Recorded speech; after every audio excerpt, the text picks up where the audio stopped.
Hello, Barry Anderson from Trade Ideas with today's version edition of What Makes This Trade Great. Now, guys, this was a very risky one. SLNG won a bunch of races. You can see it's at the top of the leaderboard, won 12 races so far.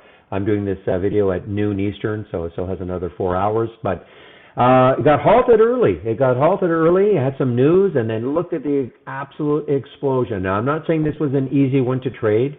You know, you had to be very, very nimble. Look at these topping tails, you know, got up, down, up, down, up, down.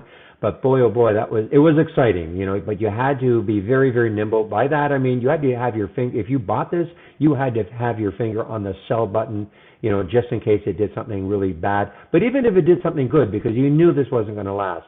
The issue is it did have some news, and this is an all-time high, so there was no chart resistance other than pure profit taking that was driving it down. So this was definitely a fun one for many in the trading room. All right, guys, I want to get back into the room, so I'll open the room tomorrow at 8 o'clock Eastern. Hope to see you then. Bye-bye.